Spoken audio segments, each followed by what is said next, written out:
¿Van a quebrar las ISAPRES o no van a quebrar? ¿Qué pasaría si los 2.500.000 afiliados de las ISAPRES pasaran a FONASA? ¿Qué pasaría con las listas de espera? ¿Qué pasaría con el precio? ¿Qué pasaría con el servicio? Actualmente FONASA están 16 millones de personas y la verdad es que no da abasto. El tema de las ISAPRES es un tema súper importante que tenemos que tratar el día de hoy, ya que comenzó el año 2010 a generar esta polémica y hoy día aún no se ha encontrado solución. Vamos a hablar de las distintas temáticas de por qué hoy día las ISAPRES están peligrando y pueden llegar a quebrar, o qué soluciones existen o qué soluciones se proponen, porque la verdad es que hay distintas propuestas, pero la verdad es que no todas son efectivas o eficientes. Por lo tanto, hoy día vamos a hablar con respecto a eso. En el caso de la ISAPRES, que ya comentamos que son 2.100.000 afiliados y esto ha ido disminuyendo año tras año, aproximadamente 400.000 afiliados es lo que han dejado anualmente las ISAPRES para irse a FONASA. Muchos deciden irse a FONASA y tener algún seguro complementario, lo cual lo encuentran muchísimo más conveniente, y eso también es un tema que se puede conversar. Pero lo que tenemos que entender es que la principal polémica que se presentó en las ISAPRES tiene que ver con la tabla de cobros, ¿ya? En la tabla de cobros de las ISAPRES se solía cobrar principalmente por el riesgo de la persona, por distintos factores, como por ejemplo el tema de la edad, el tema si es mujer o hombre, mujer en edad fértil, o si es una persona que padece alguna enfermedad muy grave. Estas personas en general pagan más, las mujeres con edad fértil, los ancianos y personas con grandes enfermedades. De hecho, se ha dicho que las ISAPRES no están hechas para la gente enferma. ¿Y por qué se dice esto? Porque principalmente son aquellos que pagan mucho más plata por esto, mucho más dinero, le aumenta tanto la prima que finalmente no les alcanza y se tienen que pasar a FONASA. ¿Ya? Las personas con grandes enfermedades o mujeres con edad fértil o ancianos, y ahí donde está la gran polémica, además de otras que también hay problemas institucionales que podrían haberse cambiado principalmente con una constitución. Por lo tanto no vamos a abarcar esas temáticas, sino que hoy día vamos a hablar más que nada de las finanzas y por qué hoy día las ISAPRES dicen que están peligrando a caer en quiebra. Vamos con un poco de historia. El 2010 la Corte Suprema exige a las ISAPRES dejar de cobrar distinto por género, por nivel de enfermedad o por la edad. La verdad es que lo que propone principalmente es tener una tabla única universal para todos. Esto fue lo que ocurrió el 2010, pero nada se hizo hasta el 2019, es decir, 9 años después, donde recién se dictó la resolución de que debiese existir una tabla única de cobro para las ISAPRES sin discriminar por edad, género y nivel de enfermedad. Estos fueron problemas gravísimos que les trajeron a las ISAPRES, y me refiero a problemas financieros. Generó muchísima incertidumbre y polémica dentro del sistema, ya que estaba todo fríamente calculado para que cada individuo pudiese financiar su enfermedad de manera individual y sus servicios de salud de manera individual, no solidaria, y así es como funcionaba el sistema. Cuando le proponen este cambio a una tabla universal, claramente los cálculos financieros no le daban.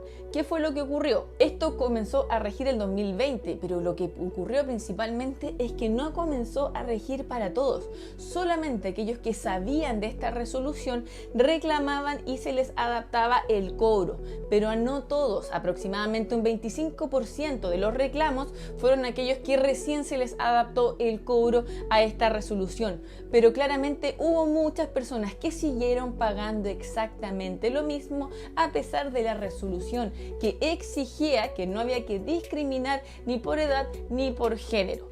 Ahora, ¿qué fue lo que desató el gran problema? El año 2022 la Corte Suprema exigió la aplicación universal de esta prima, de este cobro universal a todos, y el problema fue de las ISAPRES, ya que quedaron debiendo a muchas personas porque la Corte Suprema exigió pagarle a todos aquellos que han pagado de más en los últimos años desde que se había dictado anunciado la resolución el año 2020. Es decir, las ISAPRES no solamente tenían que empezar a cambiar sus tarifas de ese momento en adelante, sino además tenían que pagar todo aquello que no habían pagado desde el 2020, lo cual generó una deuda de más de $1.000 millones.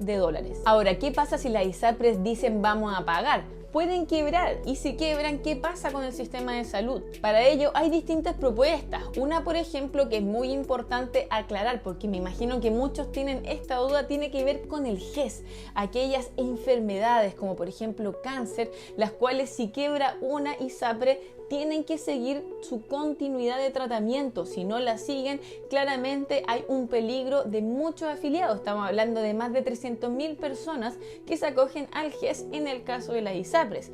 ¿Qué pasa con estas personas?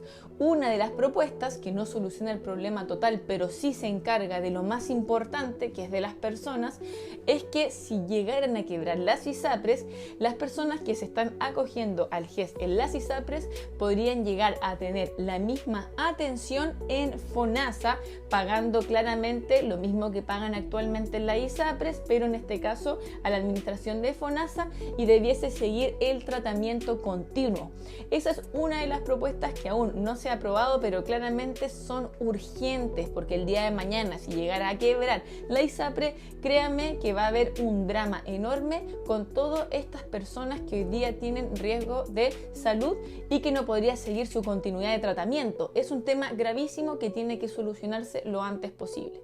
Por otro lado, hay otras propuestas como la mutualización, que habla más bien de la solidaridad, que aquellas personas que hoy día han pagado excedentes o que pagan un monto adicional, en vez de que se le devuelvan sus excedentes, eso tendría un factor de solidaridad para poder financiar el sistema de salud de las ISAPRES, lo cual claramente sigue siendo muy controversial y no sería aceptado por los afiliados.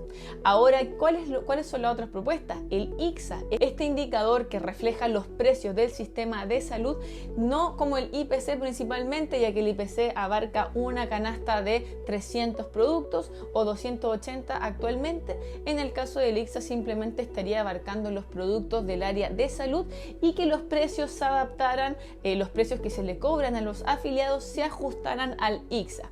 El tema de esto, que también generaría mucha controversia, porque finalmente quienes estarían pagando el reajuste serían los afiliados y no sería bien aceptado.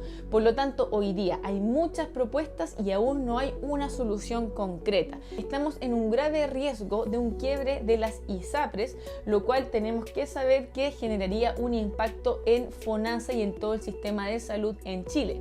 Ahora, ¿cuáles son las polémicas que se han conversado? Para evitar que se quiebren las ISAPRES, deberían reorganizar su estructura, su balance general, su estado de resultado, para poder financiar sus deudas como cualquier otra empresa que debe, por ejemplo, emitir más acciones, atraer más inversionistas. Debiesen buscar sus propias metodologías para poder cubrir las deudas que le deben tanto a los afiliados como al sistema de salud, como también deben cubrir su monto de garantía mínimo para ser ISAPRE. Esa es una de las polémicas. ¿Por qué no, como una empresa se compromete a cumplir sus deudas y a llevar a cabo su obligación para poder mantener en pie y no caer en quiebra? Y por otro lado, en el caso del gobierno, tampoco han habido soluciones concretas a nivel global. Han habido soluciones específicas en distintas áreas que finalmente no solucionaría el problema real y total del sistema de salud en Chile. Por lo tanto, aún hay muchísima incertidumbre y realmente estamos contra el tiempo. A medida que pasa el tiempo, más se agranda esta bola de nieve, lo cual puede repercutir a todos los afiliados, a todos los chilenos en el sistema de salud. Por lo tanto, es un tema muy importante y hay que estar al tanto de todas las noticias para ver cuáles van a ser las propuestas y las soluciones y si efectivamente van a impactar en todo el sistema de salud. ¿Qué opinas tú? Saludos.